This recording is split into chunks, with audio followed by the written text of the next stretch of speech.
y'all, hey, happy Sunday to you. How y'all doing? Let me say my grace and I'll tell y'all what I got. Heavenly Father, Lord, we come before you today, Lord God, just to say thank you, Lord. Thank you for blessing us with this day, with our health and strength, Lord God, with sound mind, Father God. We don't take it for granted, God. We thank you right now, Lord God. Lord, we thank you, Lord, for blessing us to have provisions, to have food to eat, have shelter, Lord God.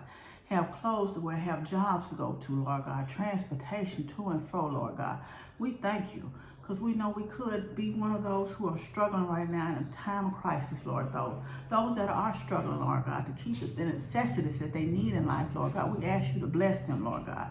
Touch right now, Lord God. Provide things that they need, Lord God. Provide provisions for them, Lord God.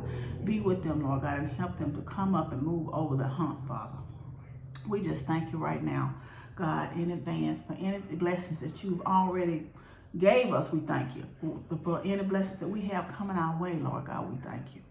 We thank you, God, just for being good and for loving us, Lord God. We ask you to give us a heart of joy, Lord. Even when we're going through, we ask you to let us be kind to one another, Lord God. Even in our season of trial, Lord, we ask you to help us to praise our way through, to just thank you for the things that you've already done, to praise our way through the storm and know that you've done it before and you will do it again, God.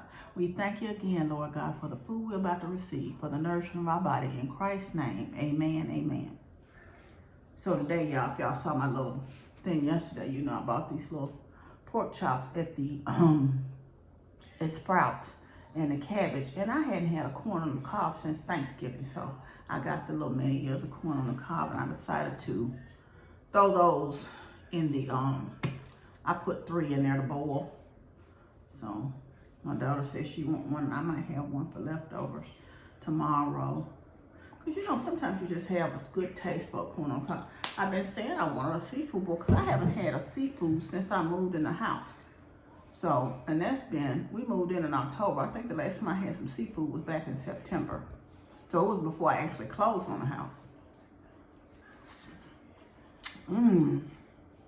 Oh, that's good. How many of y'all like corn on the cob? So yesterday, you know, I went to the prayer brunch, right? And the message during the prayer brunch was it still works. And I know some of y'all watch and listen to the message, but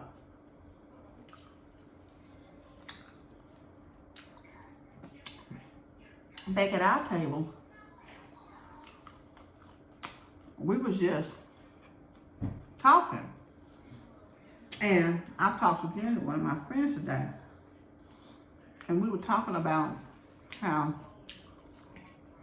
your prayers don't have to be all long and eloquent for God to hear you.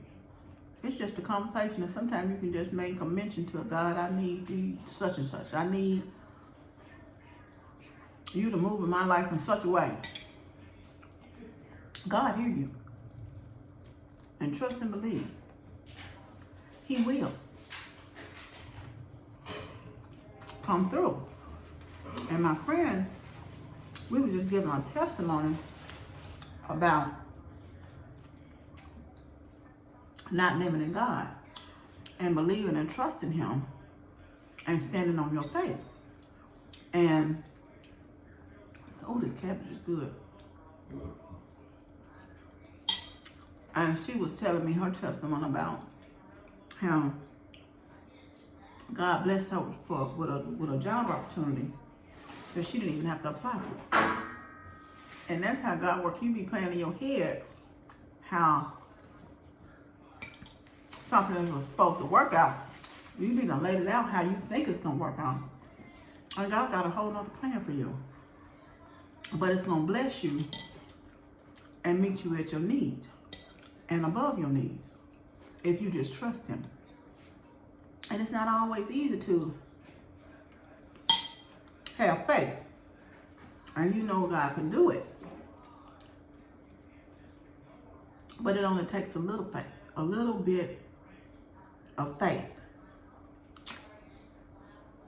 And I see what it means, the faith the size of a mustard seed. And so we were talking. She lost her husband, and we were just talking about having joy.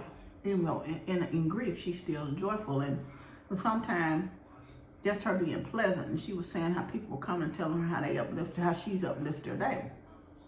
And I was saying, you know, just because you're in a joyful mood all the time doesn't mean you always just happy-go-lucky or you are absent of problems.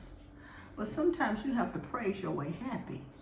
And when I think Lips had a video one time, he spoke to that, and you know, you can be in a situation, but if when you think you know it ready to complain about what you don't have, that's what he was talking about, and all things you don't or you feel, but when you start to think about the goodness of God and all he's done to you, and you go into a praise and worship, just thank God for what he's already done and how he's already kept you.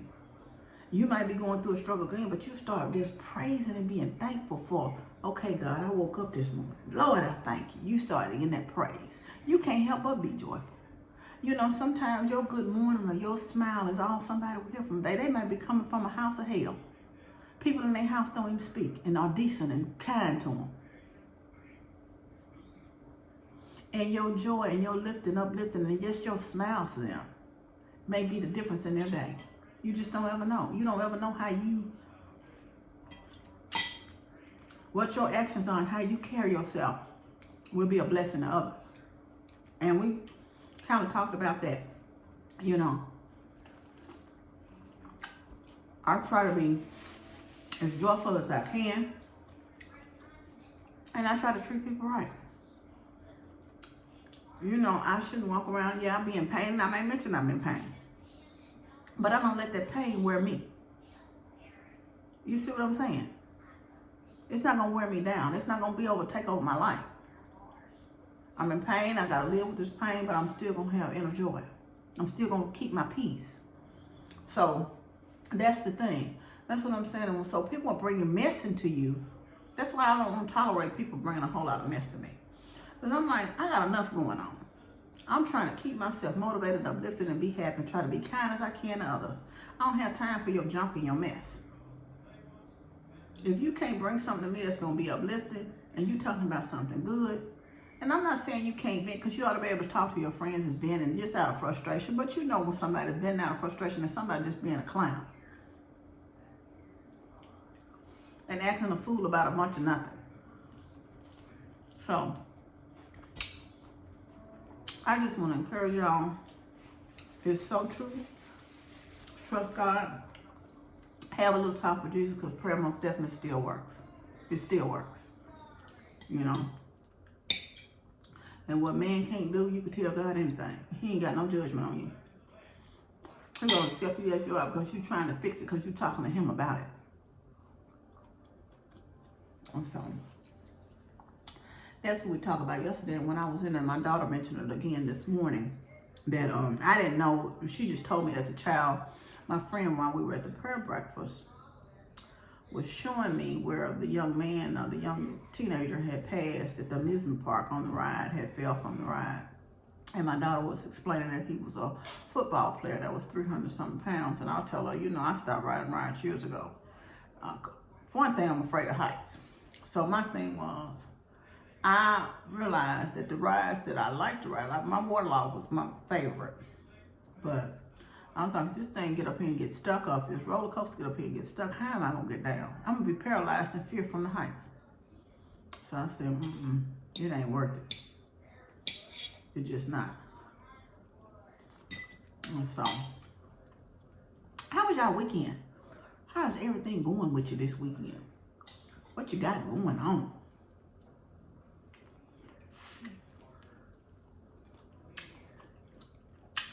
I got tickled yesterday, right? My friend rode me to one of them met us there, and the other one rode with me. So I was at a quarter of a tank. Of course, like, you know your car, quarter of a tank. I know don't let her get that low, but she rode me, and she kept saying, "Where do you normally fill up your gas tank at?" She kept saying, "You ain't gonna stop and get gas?" I said, "No, we're gonna make it to where we're going just fine. It's only 5 miles." I think it was 5 or 7 miles. I don't know, but it wasn't that far from my house, even though it was in Memphis. So you can tell how close Olive Branch and Memphis is, right across the state line, I told y'all. So I said, "No, we're gonna go on." So after we got through, done with that, she said, you still don't get no gas? I said, no, we fine. She said, we went to Sprouts, and Sprouts is over in Germantown. Of course, that wasn't that long of a ride. So I kept saying, I normally get my gas at Costco. We went down Winchester. When we got off the expressway, we exited off on Winchester and went down the street. And I said, I'm not going to stop at Costco, because Costco, now, it's deceiving from the street. When we got close and we paid, ain't nobody over there line going to get some gas. I said, I'm not going to get no gas. So I said, it's a line over there, you know. So she looked and she said, oh, I would never be in that line, you know, because they car be lined up at Costco, you know, for gas. I said, no, I'm not sitting in that line waiting on no gas. I'll get some gas. So we went on to Sprouts. Yeah, we were going to do in Sprouts. And she, so we got out of Sprouts and I stopped. And I paid. Now, this is the person who kept asking me if I was going to get some gas. So I stopped at a Circle K, which they sell Exxon gas at this particular Circle K, to get some gas. And it was $3.96 just for the 87, because I just put regular gas in that Toyota. And she said, you might well go on to Mississippi. You ain't going to go to me. You going to get gas there? I said, Y'all, she said, well, you know, and it has been cheaper in Mississippi, to be honest with you. But I'm like, you know, to put her at ease, I'm going to get some gas. I'm going to fill up. It was $47.17, by the way, y'all. So and that's from it being right at a quarter of a tank. So I'm sure y'all are experiencing the same money spent at the tank. So I go on to fill up the car, and lo and behold, you know, she was saying, it's been cheap in Mississippi. The next few gas stations we passed was $4.29 at it's something, it was all more than what I paid. And then, so we passed the highest was $4.29. So then we got by the house. The one closest to my house over in Mississippi was $3.99. So it just go to show you. I'm not saying I couldn't have found none cheap in Mississippi, but it go to show you something even that small. Y'all might say 3 cents ain't nothing. 3 cents is something. Even when you just say, well, I'm just gonna go on, God still watches out for you. Because we passed 4 more gas stations. Every gas station we passed was higher than where I paid. And I was just stopping. And I'm like, let me go on. Yeah, I'm actually full. I'm gonna just last by the corn. It's probably 2 bites. This corn was so good.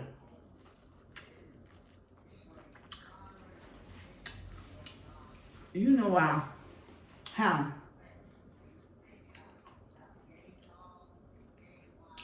you really want something.